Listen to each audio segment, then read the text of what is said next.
alcoholic father sells his 10-year-old daughter to work as a domestic servant for a wealthy family.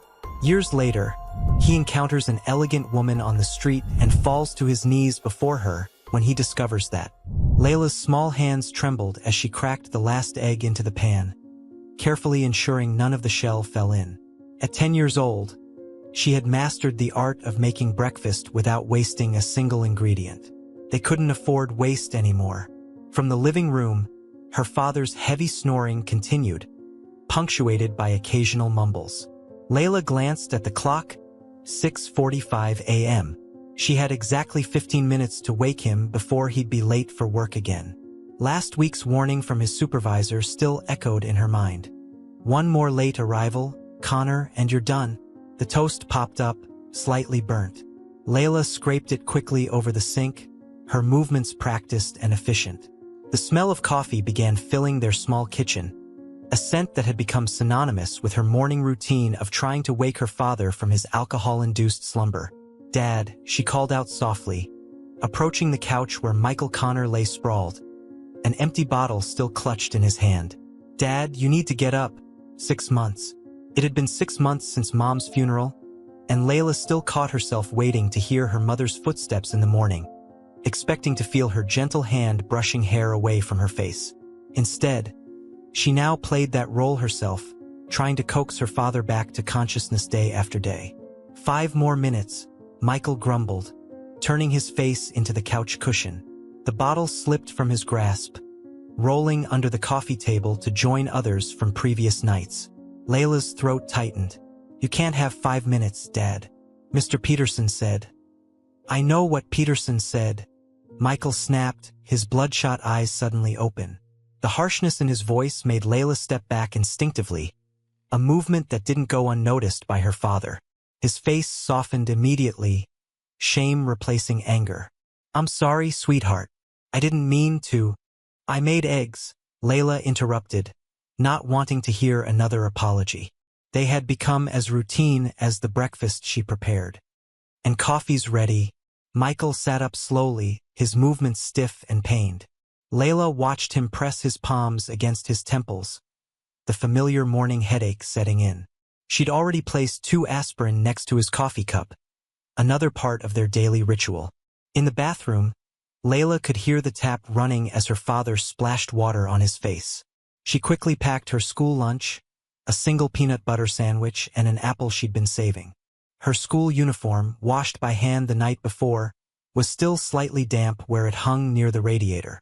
"You should eat something too," Michael said, emerging from the bathroom looking marginally more human. He picked up his fork, then set it down again, pushing the plate away. "I can't." "Not this morning," Layla nodded, wrapping his untouched breakfast in foil and placing it in the fridge. More food for later, she reasoned, ignoring the gnawing emptiness in her own stomach. She'd learned to save everything, to stretch every meal as far as it would go. "Your teacher, Mrs. Reynolds. She called yesterday," Michael said, sipping his coffee with trembling hands. "While you were at the library." Layla froze in the middle of packing her backpack. Mrs. Reynolds had noticed. Of course she had. The unwashed uniform, the incomplete homework, the times she'd fallen asleep in class. "She's worried about you," Michael continued, his voice cracking. "Says you seem tired. That you're not being a kid anymore." The words hung heavy in the air between them. Layla busied herself with straightening the papers on the counter, avoiding her father's gaze. "We're going to be late," she said finally. "You need to get dressed for work." Michael stared at his daughter for a long moment, seeing in her small frame the weight of responsibilities no child should bear. He opened his mouth as if to say something more, then closed it again. Standing up, he swayed slightly before steadying himself against the counter. "I'll do better," he whispered, more to himself than to Layla. "I promise I'll do better." Layla said nothing, having learned months ago that promises made in the morning light rarely survived until sunset. Instead, she shouldered her backpack and headed for the door, pausing only to make sure her father was actually getting ready for work. As they left their apartment, Layla locked the door with the key she kept on a string around her neck. The same string held another key, one to the bottom drawer of her dresser, where she hid the remaining food stamps and the last $20 from her mother's final paycheck. Emergency money, she called it, though every day was beginning to feel like an emergency. Have a good day at school, sweetheart, Michael said as they parted ways at the corner.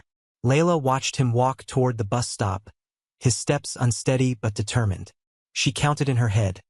6 hours until school ended. Another 2 at the library where she could do her homework in warmth and quiet, then home to start dinner and wash her uniform again.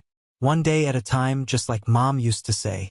She squared her shoulders and turned toward school, already planning how to explain to Mrs. Reynolds that everything was fine, that she was just having trouble sleeping, that her father was doing his best. The lies had become as much a part of her morning routine as making breakfast and brewing coffee. After all, she was her father's keeper now. The letter from the power company sat unopened on the kitchen table, its red final notice stamp visible through the thin envelope. Layla stared at it while eating her cereal, the same way she'd been staring at it for 3 days. She knew what it said, the same thing as the gas bill and the rent notice. They were running out of time and, more importantly, money. "You're up early," Mrs. Kelly said from the doorway, startling Layla. Their elderly neighbor had taken to checking on them in the mornings, especially after the nights when Michael's shouting could be heard through the thin walls. "Your father." Working an early shift, Layla lied smoothly, spooning the last of her cereal into her mouth. They both knew Michael hadn't come home last night. Mrs. Kelly's eyes lingered on the pile of bills, then on Layla's unwashed hair. "You know, sweetie, I could help you with." "We're fine," Layla cut her off, standing up abruptly. "Dad's got a new job opportunity. Everything's going to be better now." Another lie. Michael had stopped even looking for work 2 weeks ago, after being fired from the warehouse for showing up drunk. Layla had watched him throw his work boots into the dumpster behind their building, cursing the supervisor who'd had it out for him from the start. Mrs. Kelly stepped into the apartment, her worn slippers shuffling against the linoleum. "Layla, honey, you can't keep." The sound of breaking glass from the hallway interrupted her. Layla's heart sank as she recognized her father's heavy, uneven footsteps approaching. She quickly moved toward Mrs. Kelly, trying to usher her out. "You should go. He doesn't like people here in the morning." But it was too late. Michael stumbled through the door, his shirt stained and eyes unfocused.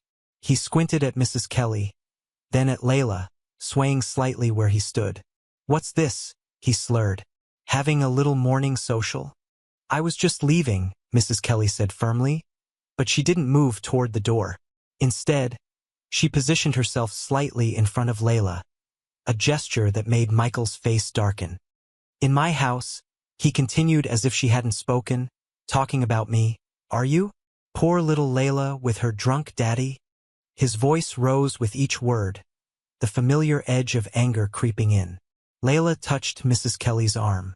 "Please," she whispered, "just go. You think I don't know what you all say?" Michael was shouting now, tears mixing with rage. Poor Michael Connor. Couldn't handle losing his wife. Couldn't keep his job. Couldn't. "That's enough." Mrs. Kelly's voice cracked like a whip. "Look at your daughter, Michael. Look at what you're doing to her."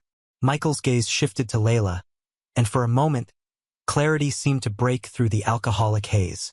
She stood rigid, her school uniform wrinkled, her face too old for her years.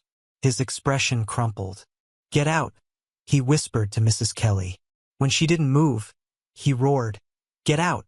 Layla flinched at the sound, and that small movement seemed to break something in Michael. He stumbled to the couch, collapsing onto it with a sob. Mrs. Kelly turned to Layla, her eyes filled with tears. "Pack a bag, honey. You can stay with me." But Layla was already shaking her head. "I can't leave him," she said, her voice barely audible. "He needs me." "You're a child," Mrs. Kelly insisted. "You need—" "Please," Layla cut her off again. "Just go. I'll be fine. We'll be fine."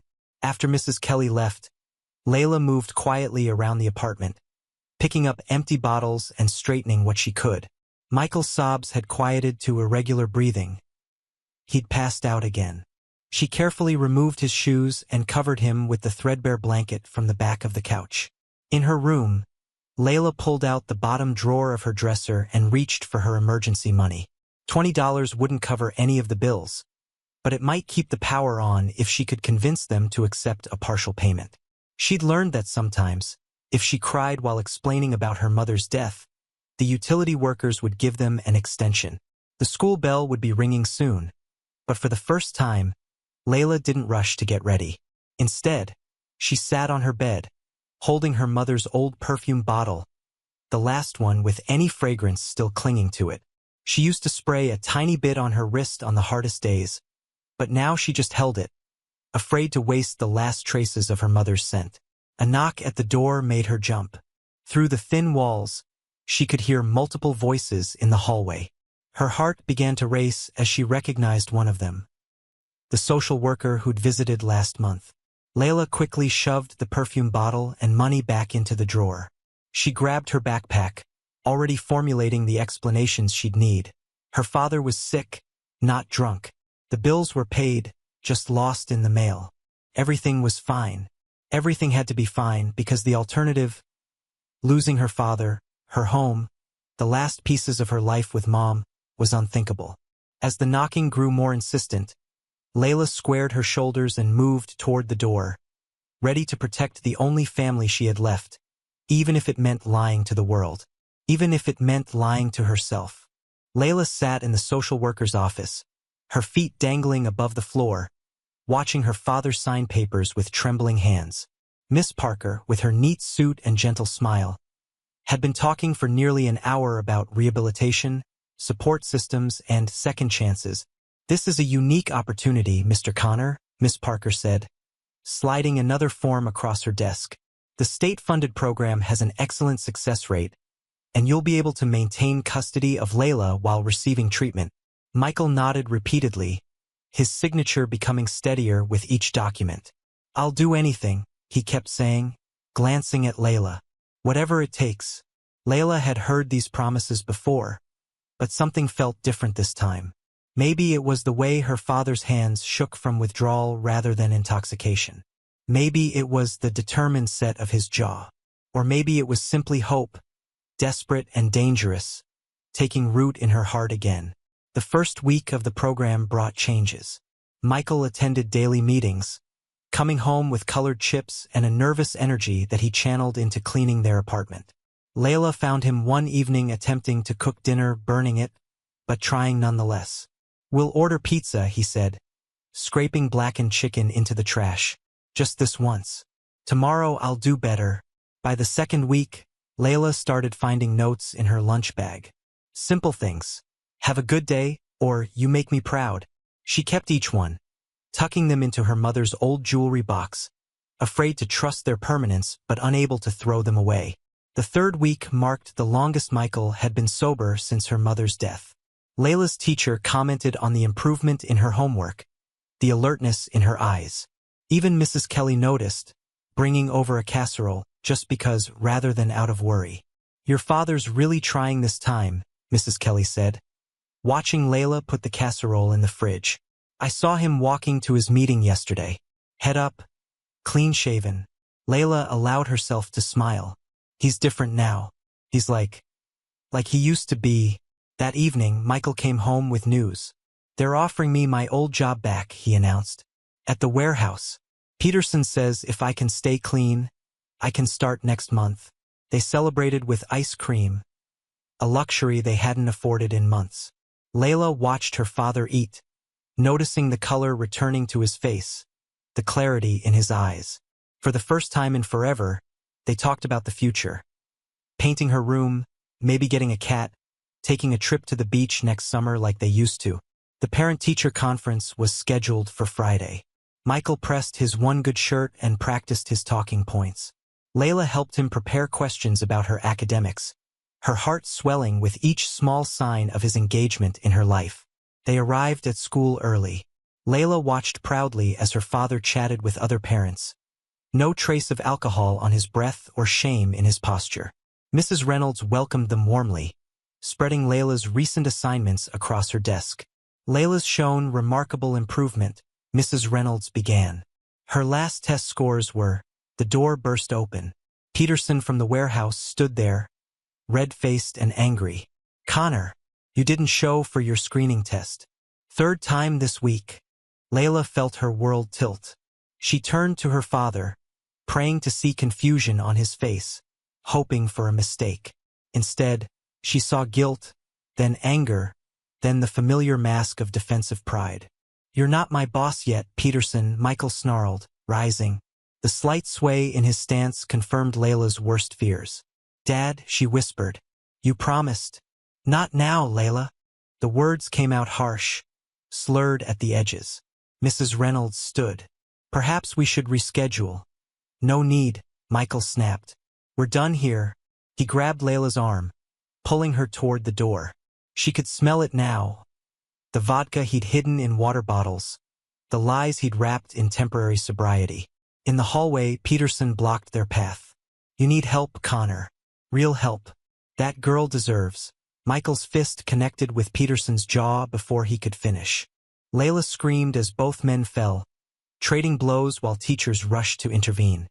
She backed away, her father's promises crumbling like ashes in her mouth. Hours later, after the police left and Mrs. Kelly took her home, Layla sat on her bed holding her mother's perfume bottle. She pulled out the lunch notes she'd saved, reading each one slowly before tearing them to pieces. In the living room, she could hear Michael returning, his apologies already beginning. She closed her door, drowning out his words with her pillow. The hope that had bloomed so brightly withered and died, leaving behind only the bitter understanding that some promises were beyond her father's power to keep. False dawn, she thought. Just another false dawn. Layla stood in the school hallway, staring at the notice taped to her locker. "Student account past due," glared at her in bold letters. 3 months of unpaid lunch fees had finally caught up with her. She carefully folded the paper and tucked it into her bag, adding it to her mental list of problems to solve. "Miss Connor," a deep voice behind her made her turn. "I'm looking for your classroom." The man wore an expensive suit that seemed out of place in their rundown public school. His silver hair was perfectly styled, and his smile didn't quite reach his eyes. Layla noticed his polished shoes, his gold watch, the way he carried himself like he owned the building. "Mr. Harrison." Mrs. Reynolds appeared suddenly. "I wasn't expecting you until this afternoon. I had some time this morning," he replied smoothly. "Thought I'd get a feel for the environment." Layla felt his eyes on her again, assessing, calculating. She clutched her backpack tighter and hurried to class, but not before hearing him ask, "That's Michael Connor's daughter, isn't it?" That evening, Layla found her father surprisingly sober, sitting at their kitchen table with Mr. Harrison. Empty coffee cups sat between them, along with papers Layla couldn't quite see. "Layla," Michael said, his voice unusually controlled. "This is Mr. Harrison. He's here to help us." "Help how?" Layla remained in the doorway, instinctively distrustful. "Your father tells me you're quite the little housekeeper," Harrison said, his smile still not reaching his eyes. "Cooking, cleaning, quite responsible for your age." Layla said nothing, watching as Harrison pulled out more papers from his leather briefcase. "My wife and I," he continued, "we have a large home. Beautiful property. We've been looking for someone with your particular talents." "I don't understand," Layla said, though a cold fear was beginning to spread through her chest. "It's an opportunity," Michael interrupted quickly. "A real one. You'd have your own room, proper meals, good clothes. They'd pay for your schooling." "Pay?" The word hung in the air like poison. Harrison cleared his throat. "We're prepared to be quite generous. Your father's debts would be cleared. A fresh start for everyone." Layla looked at her father, waiting for him to throw this man out, to reject whatever he was suggesting. Instead, Michael stared at his hands, unable to meet her eyes. "I'm not going anywhere," Layla said firmly. "Sleep on it," Harrison stood, gathering his papers. "Think about the possibilities. A better life, better opportunities." He placed a card on the table. "Call me when you're ready to discuss details." After he left, Layla rounded on her father. "You can't be serious. They're good people, Layla. Rich people. They can give you what I can't." I don't want what they can give me. Her voice rose. I want my father. Michael's face crumpled. And what kind of father am I? Look at this place. Look at what I've done to you. We can fix it, Layla pleaded. Like before. You can try again. I've tried. Michael slammed his hand on the table. I've tried and failed and tried and failed. And each time, you're the one who suffers. Layla backed away. You're going to sell me? Like some kind of servant? No, it's not like that. It's an arrangement. A job. A chance for you to have the life you deserve. I deserve my father, Layla whispered. Michael reached for the card Harrison had left. His hands were shaking, but not from withdrawal this time. Sometimes, he said softly, being a father means knowing when to let go. Layla ran to her room, slamming the door. Through the thin walls, she heard the familiar sound of a bottle being opened. She pulled out her mother's perfume, clutching it as tears fell. Late that night, she heard Michael on the phone. Yes, Mr. Harrison. Yes, we've decided. Tomorrow would be. Yes, I understand the terms. Layla pressed her hands against her ears, but she couldn't block out the sound of her father selling her future one quiet word at a time. Layla woke before dawn, her backpack already filled with essentials. 2 changes of clothes, her mother's perfume bottle, and the emergency money from her drawer. She moved silently through the apartment, knowing every creaky floorboard to avoid. Her father's bedroom door was open, revealing him passed out fully clothed. Empty bottles surrounded his bed. He'd spent the night drinking away whatever Harrison had given him as a down payment. The front door wasn't locked. Layla almost laughed at the irony. After years of obsessively locking up to keep them safe, her father had forgotten on the night she needed to escape. Her hand was on the doorknob when his voice froze her in place. Going somewhere? Michael's words were surprisingly clear. Layla turned slowly. He stood in the hallway, more sober than she'd expected, his eyes fixed on her backpack. You can't stop me, she said, trying to sound brave despite her trembling voice. No, he agreed, taking a step forward. But they can. 2 men stepped out of the shadows of their living room. Layla hadn't even known they were there. Security guards from Harrison's estate, she realized, recognizing their uniforms from yesterday.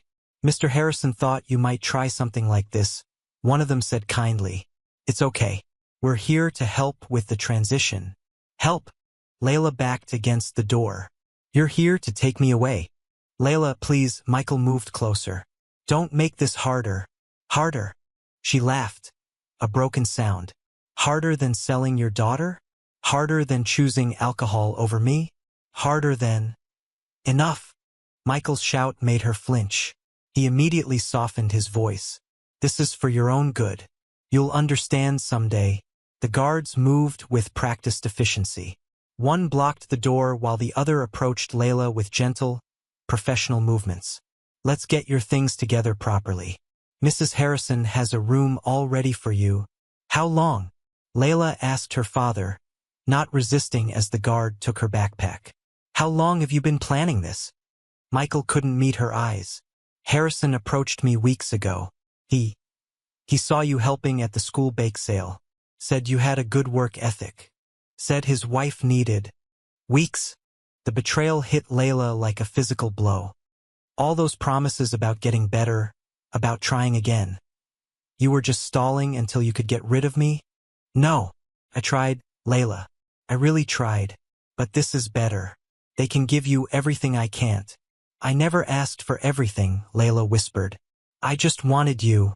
The guards exchanged glances, their professional demeanor cracking slightly at the raw emotion in the room. We should go, one said quietly. Mrs. Harrison is expecting us by 8. Layla allowed herself to be led toward the door, her body moving on autopilot. At the last moment, she turned back. Mom would hate you for this. The words hit Michael like bullets. He staggered, reaching for the wall to steady himself. Layla, please. But Layla was already walking away, escorted by the guards. She didn't run, didn't fight. Every step down the hallway, every floor down in the elevator, every mile in the car that took her to the Harrison estate, She felt herself hardening, building walls around her heart. As they pulled through the ornate gates of her new prison, Layla made a promise to herself. She would survive this. She would rise above it. And someday, when she was strong enough, she would make sure no other child had to feel this kind of betrayal. In the apartment, Michael Connor picked up the phone with shaking hands. Harrison answered on the first ring. "It's done," Michael said, his voice hollow.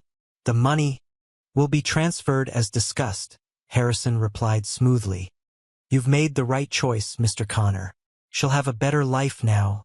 Michael hung up and reached for a bottle, trying to drown out his daughter's last words. But even as the alcohol burned his throat, he could still hear them, clear as a bell. "Mom would hate you for this." He had no way of knowing it would be 15 years before he saw his daughter again. "These will be your duties," Mrs. Harrison said, her heels clicking against the marble floor as she led Layla through the mansion. Her voice was precise, emotionless. "You'll assist with breakfast preparation at 6 a.m. The children must have fresh uniforms pressed by 7 a.m. After they leave for school, you'll help Maria with the general housekeeping." Layla clutched her small backpack, trying to memorize each instruction while fighting back tears. The mansion felt vast and cold, despite its obvious luxury. "Your room is here in the service wing." Mrs. Harrison opened a door to reveal a small but clean space. A single bed, a dresser, and a desk occupied most of the room. "You'll share a bathroom with Maria down the hall. I understand you're used to different conditions, but I expect this space to be maintained to our standards." Layla placed her backpack on the bed.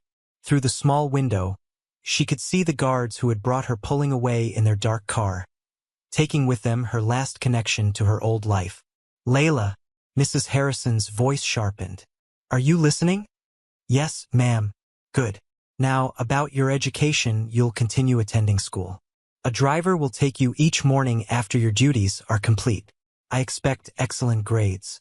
The Harrisons don't accept mediocrity, even from our staff. Staff." The word hit Layla like a slap. She was 10 years old, and she had become staff. "Emily and James will be home from school at 3 p.m., Mrs. Harrison continued. "Emily is 13, James is 8. You'll help them with their homework if needed, then assist cook with dinner preparation." A bell rang somewhere in the house. Mrs. Harrison checked her watch. "That's Maria. She'll show you the rest." She turned to leave, then paused. "One more thing, Layla. The past is the past. Whatever life you had before, whatever circumstances brought you here, they don't exist anymore. You're part of the Harrison household now. Remember that." Maria appeared in the doorway, a middle-aged woman with kind eyes and calloused hands. She waited until Mrs. Harrison left before approaching Layla. "Come, Pequeña," she said softly. "Let me show you how things work here." The next hours passed in a blur of instructions. Layla learned about the family's preferences. Mr. Harrison's shirts needed extra starch. Emily was allergic to strawberries. James wouldn't eat anything green. She memorized cleaning schedules, laundry routines, and the precise way Mrs. Harrison liked the table set. "What about—" Layla hesitated. "What about when I'm not working?" Maria's face softened with understanding. "Sundays are half-days. After church, you'll have the afternoon to yourself." "But Layla—" She knelt to meet the girl's eyes. "This isn't prison, but it isn't freedom either. You understand?" Layla nodded, thinking of her father, wondering if he missed her yet. That evening, Layla met the Harrison children. Emily took one look at her and rolled her eyes. "Another charity case? Really, Mother?" James, however, smiled shyly. "Do you know how to play video games?" "James," Mrs. Harrison's voice cut through the air. "Layla is here to work, not play. She's staff, not a guest." Layla watched James's smile fade, replaced by the same distant politeness his sister wore. In that moment, she understood, in this house of marble and money, she was invisible. A ghost in a child's body, meant to serve but never be seen. Later, in her new room, Layla finally allowed herself to cry. She pulled out her mother's perfume bottle, but stopped before opening it. The scent belonged to her old life, and Mrs. Harrison was right. that life didn't exist anymore. She placed the bottle in her dresser drawer and closed it firmly. Then she set her alarm for 5:30 a.m. and lay down in the strange bed, forcing herself to breathe evenly to be strong. Tomorrow would be her first full day as property of the Harrisons. She would learn their rules, follow their orders, and survive. Because that's what she'd always done, survive. But as sleep finally came, Layla couldn't shake the feeling that surviving might not be enough anymore. In this glass house of wealth and privilege, she would have to become something else entirely. She just didn't know what that was yet. 3 months into her new life, Layla mastered the art of invisibility. She learned to move silently through the Harrison mansion, to anticipate needs before they were voiced, to exist in the periphery of the family's vision without drawing attention. The morning routine had become automatic. Wake at 5:30, shower quickly, help cook with breakfast preparation, press uniforms, pack lunches, ensure everything was perfect before the family descended from their rooms. Toast is cold, Emily complained one morning, not even looking at Layla as she pushed her plate away. I'll make fresh ones, Layla responded, already moving toward the kitchen. She'd learned to keep her voice neutral, her face expressionless. Emotions were luxuries she couldn't afford anymore. The new centerpiece is crooked, Mrs. Harrison called after her. Fix it before you go to school. School had become Layla's only respite, though even there she remained careful, guarded. She excelled in her studies, turning in pristine assignments and earning top marks. The teachers praised her dedication, unaware that perfection had become her shield. Late at night, after her duties were complete, Layla would sit at her small desk, studying by lamplight. She'd discovered that knowledge was the one thing the Harrisons couldn't control or take away. Each perfect grade was a silent rebellion, a reminder that she was more than just their servant. One night, unable to sleep, Layla ventured to the mansion's library to find a book for her history assignment. She froze when she saw a light already on. Mrs. Harrison sat in an armchair, reading. I'm sorry, ma'am. I didn't mean to disturb you. Mrs. Harrison looked up, studying Layla with new interest. What are you doing up at this hour? Research for school. About the Civil War. At midnight, Layla shifted uncomfortably. It's the only time I have after finishing my duties. Something flickered across Mrs. Harrison's face. Surprise, perhaps, or recognition. She stood and walked to a shelf, pulling out a leather-bound book. Try this one. It's a first-hand account from a Union soldier. Much better than those simplified textbooks they give you. Layla took the book cautiously, unsure how to respond to this unexpected kindness. You're different from the others we've had, Mrs. Harrison said suddenly. You don't complain, don't make excuses. You just work. I understand my place, ma'am. Do you? Mrs. Harrison's eyes narrowed. And what exactly do you think that place is? Layla met her gaze steadily. Whatever you need it to be. A long moment passed between them. Finally, Mrs. Harrison nodded. You may use the library at night, after your duties, but I expect excellence in your studies. The Harrisons don't accept mediocrity, Layla finished. Yes, ma'am. I understand. As Layla turned to leave, Mrs. Harrison spoke again. Your father? Has he tried to contact you? No, ma'am. Good. The past has no place here. But later that night, alone in her room, Layla pulled out her mother's perfume bottle. She didn't open it. She never did anymore, but held it tightly, remembering a time when she was more than just a shadow in a grand house. The bottle was her secret rebellion, her reminder that before she was invisible, she had been loved. Before she was property, she had been free. And somewhere, beneath the perfect servant exterior she'd crafted, that free girl still existed, waiting, watching, learning, growing stronger with each passing day. Again, Mrs. Harrison commanded, watching Layla attempt to navigate the formal place setting. The dessert fork goes there, not there. And for heaven's sake, stop hunching your shoulders. Layla, now 14, carefully repositioned the fork. 4 years in the Harrison household had taught her that every detail mattered, every movement was scrutinized. But something had changed in recent months. Mrs. Harrison had taken a peculiar interest in her education. beyond just academic excellence. Tell me, Mrs. Harrison said, sipping her tea, what do you notice about the way Emily carries herself?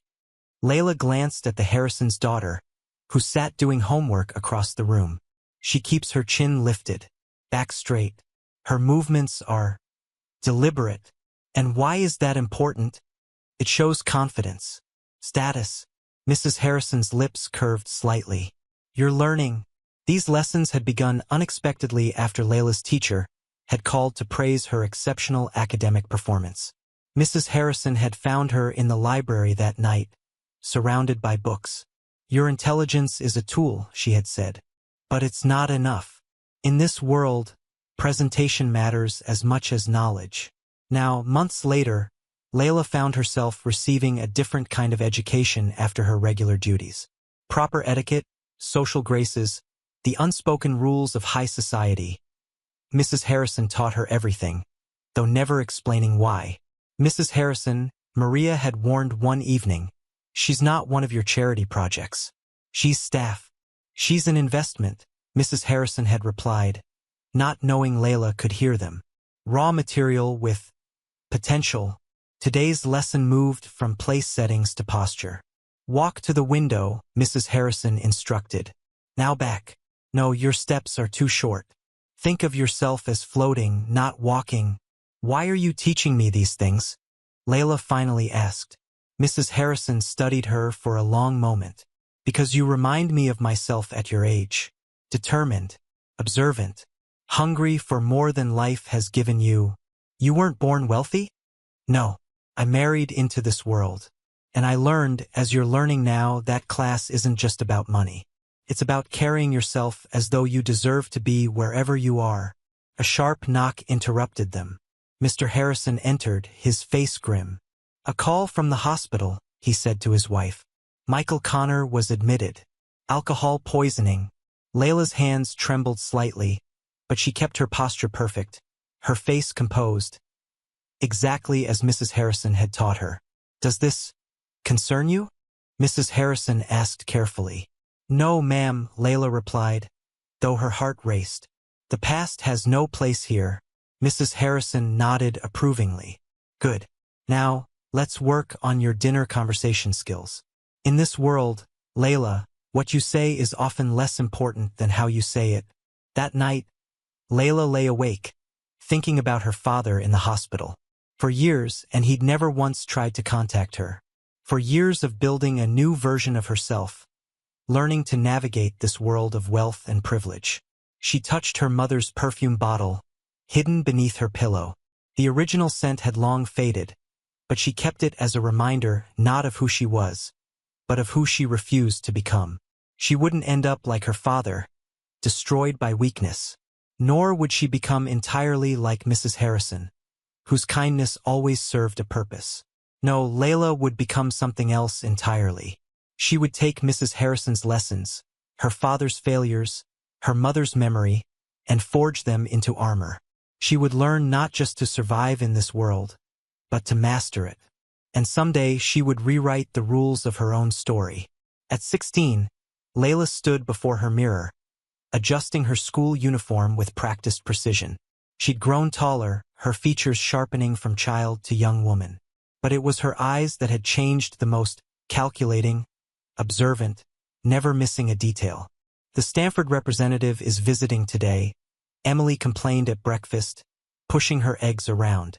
Mother's making me attend the meeting, but I don't see the point. I'm obviously going to Yale like Daddy. Layla served fresh coffee silently, her mind already working. She'd seen the college representative's schedule on Mrs. Harrison's desk while cleaning. After Emily's appointment, there was a 30-minute gap before his next meeting. During lunch, Layla waited outside the guidance counselor's office. When Emily emerged from her meeting, rolling her eyes, Layla slipped inside. I'm sorry, but I don't have another appointment until, the representative began. I'll only need 15 minutes, sir, Layla said. Her posture perfect, voice modulated exactly as Mrs. Harrison had taught her. I'm very interested in Stanford's law program. He checked his schedule, frowning. You're not on my list. No, sir. I'm Layla Connor, She met his gaze steadily. I work for the Harrison family, but I'm first in my class, and I've prepared a presentation about why Stanford should consider me. Later that evening, as Layla served dinner, Mrs. Harrison noticed something different in her bearing. You seem pleased with yourself, she observed after the others had left. Stanford's representative was impressed with my academic record, Layla replied, clearing plates. He's recommending me for a scholarship interview. Mrs. Harrison set down her wine glass. Does James Harrison know you spoke to him? No, ma'am. Good. Keep it that way. She studied Layla thoughtfully. You're planning to leave us? It wasn't a question, but Layla answered anyway. Not leave, ma'am. Advance. A smile touched Mrs. Harrison's lips. Tell me about Stanford's law program. And so began a new phase of Layla's education. Mrs. Harrison secretly helped her prepare for college interviews, refine her applications, perfect her presentations. They worked late into the night in the library, going over practice questions and etiquette. Why are you helping me? Layla asked one evening. Because you've learned the most important lesson, Mrs. Harrison replied. Power isn't given. It's taken carefully and strategically by those who understand the game. The acceptance letter arrived on a Tuesday. Full scholarship. Layla held the envelope in trembling hands, remembering a different Layla from years ago, holding eviction notices and unpaid bills. That night, someone knocked on her door. It was James, the youngest Harrison, now 14. I heard about Stanford, he said quietly. I'll miss you when you go. Layla felt a rare crack in her carefully constructed facade. James had always been kind to her, despite his mother's disapproval. Listen to me, she said, pulling him inside. You can be different from them. You don't have to. Layla, Mrs. Harrison's voice cut through the air. She stood in the hallway, her expression unreadable. James, go to your room. After he left, Mrs. Harrison entered Layla's room for the first time in 6 years. You've done well, she said, picking up the Stanford letter. But don't forget what you are. Success is a ladder, Layla. Use it wisely. But as Mrs. Harrison left, Layla looked at her mother's perfume bottle, now tucked safely in her Stanford acceptance package. Success wasn't a ladder, she decided. It was a weapon, and she was learning exactly how to use it.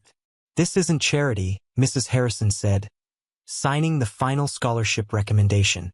You've earned this. Remember that when you're at Stanford. Layla, 18 now, stood in Mrs. Harrison's study, a very different person from the frightened 10-year-old who had entered this house.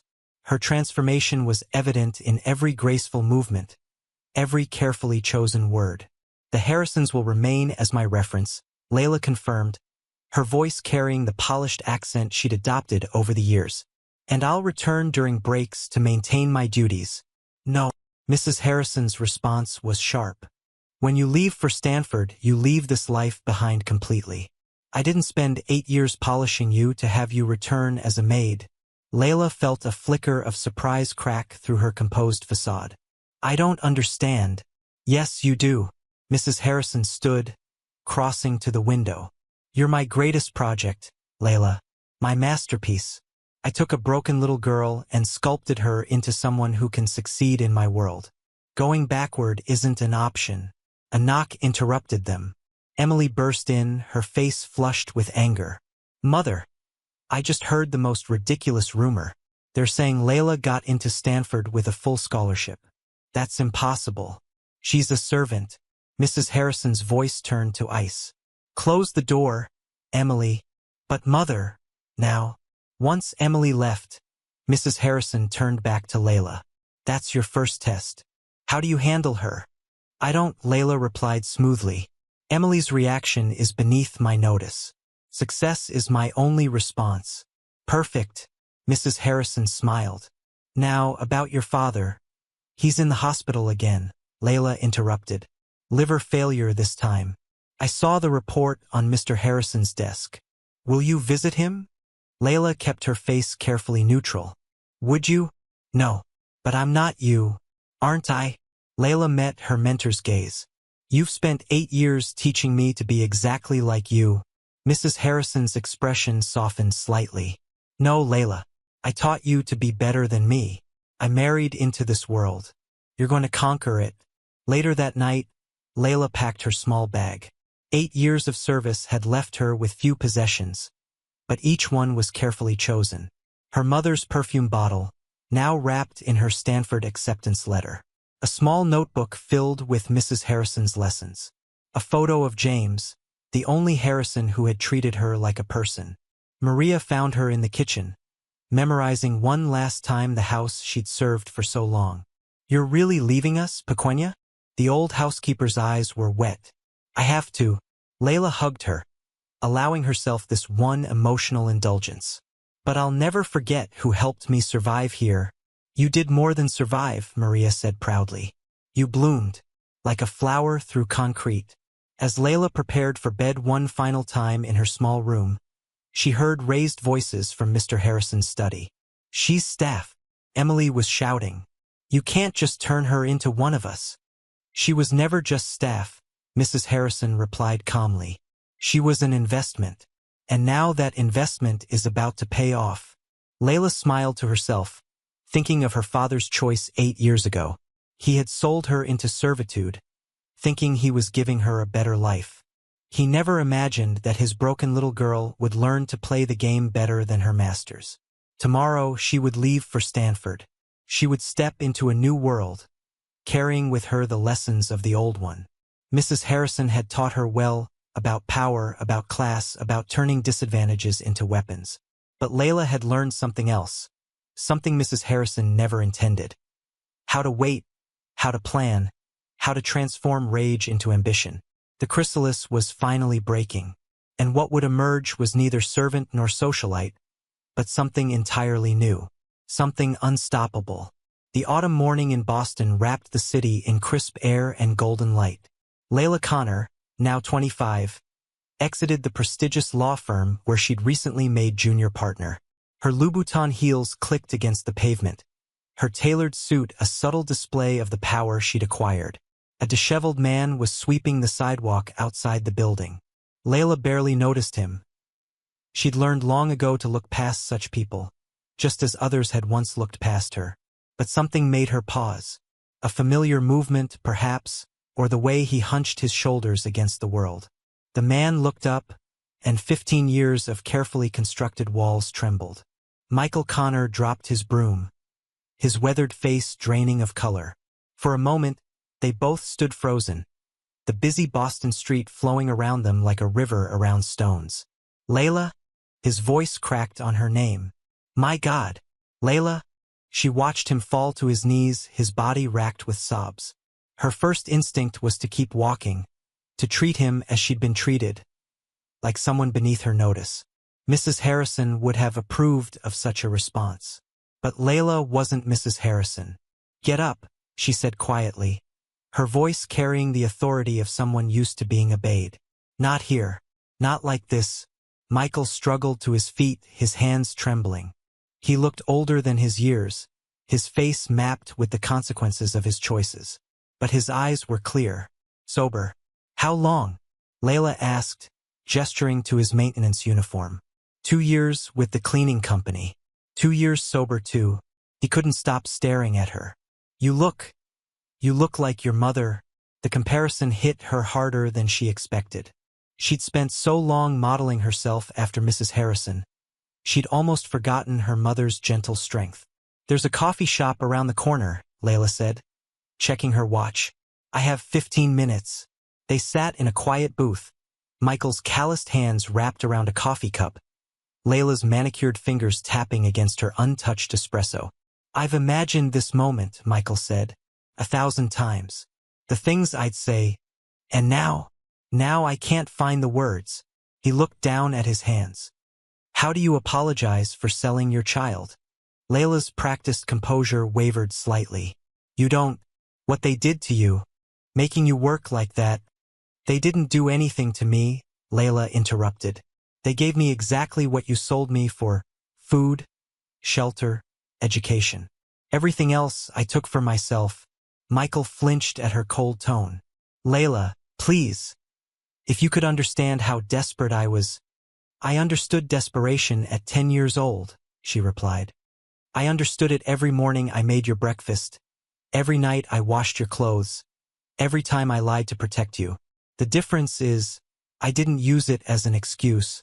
Tears rolled down Michael's cheeks. You were just a child. Yes, Layla stood, smoothing her suit. She placed her business card on the table. I have meetings. If you're truly sober, truly ready to face what you did, you can call my office. We'll set up a proper appointment. You sound like one of them now. Layla smiled, a sharp expression she'd learned from Mrs. Harrison. No, father. I sound like someone who survived them. And you? As she walked back to her office, Layla pulled out her phone and made a call. Mrs. Harrison? Yes, it's Layla. You were right. He found me exactly where you said he would. She paused, listening. No, I handled it, just like you taught me. But after hanging up, Layla reached into her purse and touched her mother's perfume bottle, still carried after all these years. Its presence reminded her that while Mrs. Harrison had taught her how to win, her mother had taught her something far more important, how to stay human while doing it. The game wasn't over. It was just beginning. You dropped something at the coffee shop, Layla said, sliding the worn AA chip across her office desk. 2 weeks had passed since their first encounter, and Michael sat before her, looking small in the elegant conference room. 1 year, he said, picking up the chip. It's not my first time reaching a year, but it's the first time it's stuck. Layla studied him with the same analytical precision she used on difficult cases. His clothes were clean but worn, his posture humble but not defeated. The tremors she remembered from childhood were gone. Why now? She asked. Why stay sober now? Because I finally had nothing left to lose. Michael met her gaze. When you see the bottom, really see it, you either die there or you climb out. I chose to climb. Tell me about the climbing. Rehab. Real rehab, not the state programs. Priest helped me get in. I work as a janitor at his church too, not just the office buildings. He hesitated. I've been trying to make amends to people I hurt, and now you've reached me. You're not just another amend, Layla. You're the reason I'm alive. The shame of what I did to you, it kept me drinking for years, but it also kept me from ending it all. I had to live with what I'd done. Layla's carefully maintained composure cracked slightly. Did you ever try to find me? Before now. Once. 5 years ago. I went to the Harrison estate. Michael's voice shook. Mrs. Harrison herself came out. Told me you were beyond my reach now. That I'd sold more than just your labor. I'd sold any right to know you. She told me about that visit, Layla said. She used it as a lesson about handling unwanted complications from the past. Michael flinched. Is that what I am to you? An unwanted complication? Layla stood, walking to her office window. Below, Boston's financial district hummed with power and privilege. Her world now. So far from the broken apartment of her childhood. When I was 16, she said quietly, Mrs. Harrison taught me that power isn't in what you can take, but in what you can withhold. Forgiveness, she said, is the ultimate power move. She turned back to Michael. Do you know what I learned from that lesson? What? That she was wrong. Real power isn't in withholding forgiveness. It's in choosing to give it despite having every reason not to. Michael's eyes filled with tears.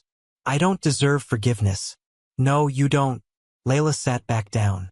But healing isn't about deserving. It's about choosing.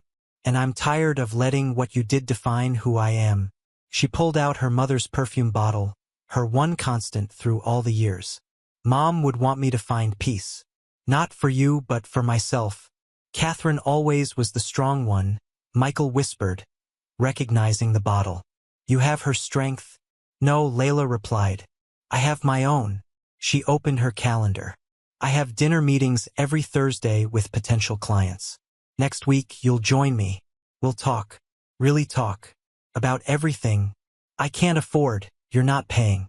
And we're not going to some place where you'd feel uncomfortable. There's a diner near your church. We'll start there. As Michael stood to leave, he paused at the door. The Harrisons. Did they ever? They gave me exactly what they promised you. Layla cut him off. A better life. Everything else, the strength, the ambition, the power that came from surviving what you did to me. After he left, Layla called Mrs. Harrison. He came to your office? Her mentor asked. Yes, and I'm going to have dinner with him next week. A long pause. That's not what I taught you. No, Layla agreed. It's what I'm teaching myself. Layla sat in her office, staring at the Boston Globe article on her screen. The headline glared back at her, From Servant to Success. The dark secret behind rising star attorney. Her phone buzzed continuously, colleagues, clients, reporters. Even Mrs. Harrison had called twice, though Layla hadn't answered. The carefully constructed walls between her past and present had crumbled overnight. Ms. Connor, her assistant, poked her head in. The managing partners want to see you. And there's a reporter from the Globe in the lobby. Tell the partners I'll be there in 5 minutes. Send the reporter away. Layla's voice remained steady, controlled, a skill learned from years of serving breakfast to people who saw through her. She opened her desk drawer and took out her mother's perfume bottle, now a talisman for difficult moments. The article had been thorough, too thorough. Someone had talked about the money her father had received, about her years of domestic servitude at the Harrison estate, about child labor laws violated and conveniently overlooked. Her phone buzzed again. Michael. She answered on the third ring. I didn't talk to them, he said immediately. Layla, I swear. I know, she cut him off. This isn't your doing. She had a good idea who was behind it.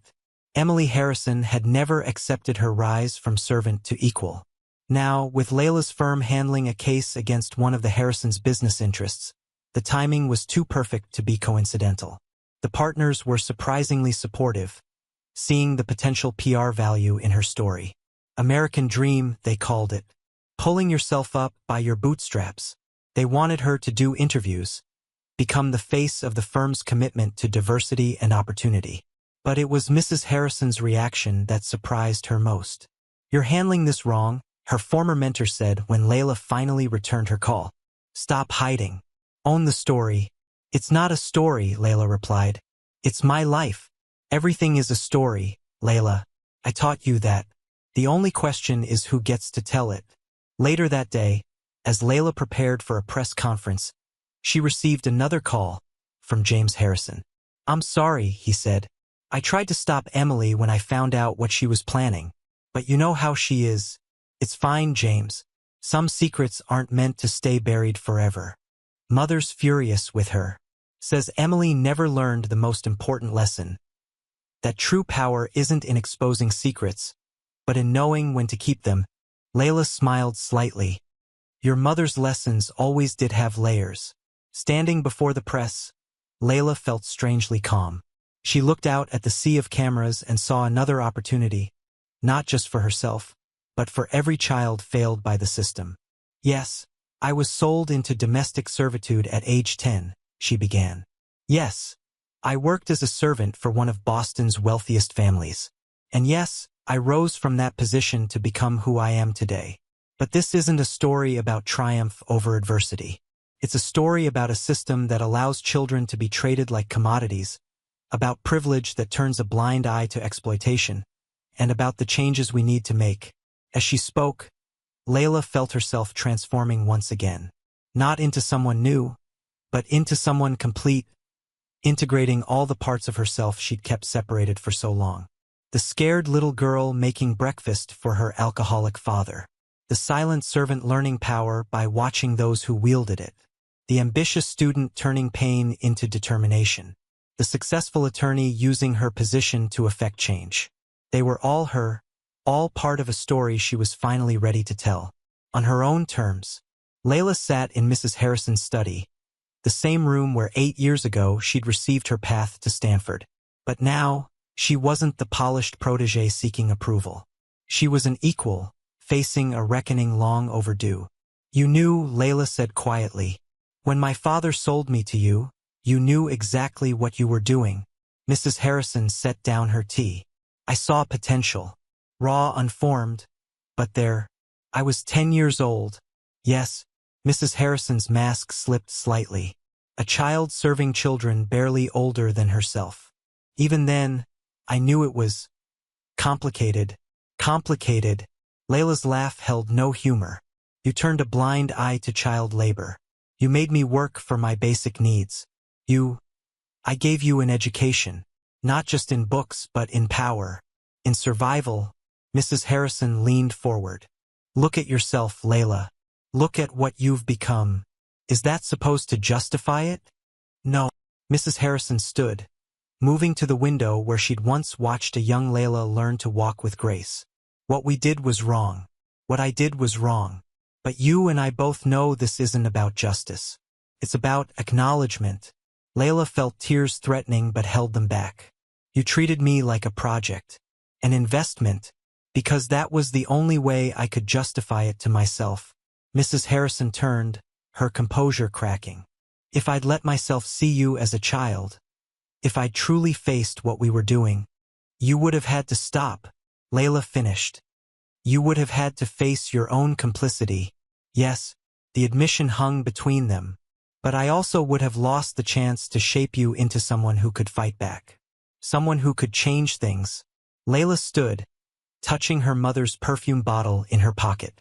I've started a foundation for children in exploitative situations. Domestic workers, undocumented minors, kids trapped in cycles of poverty. I know. Mrs. Harrison smiled slightly. Emily's been quite vocal about it. I want you on the board. Mrs. Harrison's surprise showed clearly. Why? Because you understand both sides. The exploiters and the exploited. The powerful and the powerless. Layla met her mentor's gaze. And because you owe me. Using guilt as leverage. Mrs. Harrison's smile widened. I taught you well. No, Layla corrected. You taught me power. My mother taught me purpose. I figured out how to combine them on my own. As she left the Harrison estate, Layla paused in the kitchen where she'd spent so many mornings. Maria was there, older but still working. You did it, Pequena, the old housekeeper said proudly. You built bridges between their world and ours. Layla hugged her, no longer bound by rules of propriety. Not bridges, Maria. Ladders. For others to climb. In her car, Layla called her father. I'm having dinner with the Harrisons next week, she said. All of them. I want you there. Michael's shock was audible. Layla, I can't. That's not my world. No, it's not. But I live in both worlds now. And I need you there. Not as the man who sold me, but as the man trying to make amends. After hanging up, Layla looked at herself in the rearview mirror. She saw all her iterations reflected back. The scared child, the invisible servant, the ambitious student, the powerful attorney. But most importantly, she saw herself whole, unbroken, and ready for whatever came next. The banquet hall of the Four Seasons Boston hummed with power and privilege. Layla stood at the podium, her voice carrying across the crowded room filled with Boston's elite, social workers, advocates, and survivors. The Connor Foundation isn't just about preventing exploitation, she said, her eyes finding familiar faces in the crowd.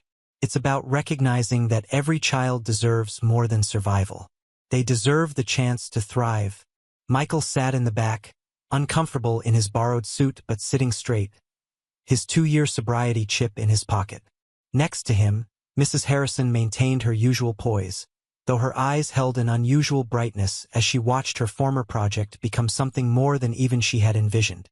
When I was 10 years old, Layla continued, I learned that children can be sold, that poverty can make monsters of loving parents, that privilege can blind good people to suffering. She paused, touching her mother's perfume bottle, now displayed on the podium. But I also learned that transformation is possible, that wounds can become wisdom, that even the deepest betrayals can, in time, lead to understanding. In the audience, James Harrison watched proudly while Emily sat stiffly, still struggling with her role in recent events. Maria had been given a place of honor at the main table, her weathered hands folded in her lap as she beamed at the girl she'd helped raise. Tonight, we're announcing the opening of 3 transitional homes for at-risk children, places where they can find not just shelter, but education, support, and the tools to rewrite their own stories. Layla's voice strengthened. These homes will be staffed by survivors, guided by experts, and funded by those who understand that privilege comes with responsibility. Mrs. Harrison nodded slightly. She had been the first donor, though she'd insisted on remaining anonymous. Her contribution had come with a letter to correct past wrongs and honor future rights. But most importantly, Layla continued, these homes will stand as proof that your past does not define your future, that the cycles of poverty, addiction, and exploitation can be broken, that even the deepest wounds can heal. She lifted her mother's perfume bottle. This was my mother's. I've carried it for 15 years, through every transformation, every struggle, every victory. The scent faded long ago, but its meaning never has. It reminded me that before I was anyone else's project, investment, or achievement, I was Catherine Connor's daughter. Loved, worthy, free. Layla's eyes met her father's. Today, I'm donating this bottle to be displayed in the first Connor house. Not as a reminder of loss, but as a symbol of resilience. Because every child who enters those doors needs to know what I finally learned, that their worth isn't determined by what's been done to them, but by what they choose to do with their pain. After the speeches, after the donations and pledges, Layla found herself in a quiet corner with her father and Mrs. Harrison. The unlikely trio sat in silence until Michael spoke. I sold you to become their servant, he said quietly, and you turned around and made them serve your vision. Our vision, Layla corrected. Each of us played a part in this story. The desperate father, the complicit benefactors, the resilient child. Together, we're going to make sure it doesn't happen to others. Mrs. Harrison touched Layla's hand. You've exceeded every expectation. No, Layla smiled. I've defied them. There's a difference. Later that night, Layla stood alone in what would become the first Connor house. Empty rooms waited to be filled with children seeking refuge, hope, transformation. She thought of her younger self, terrified and betrayed, not knowing that her darkest moment would eventually light the way for others. The future stretched before her, not as a path to power or a quest for revenge, but as a bridge between worlds, the wounded and the healers, the privileged and the struggling, the past and the future. Layla Connor, once sold but never owned, had finally found her true purpose, ensuring that every child's story could be one of triumph rather than tragedy. The perfume bottle would stand in the entrance hall, its empty vessel filled with new meaning. Just like her,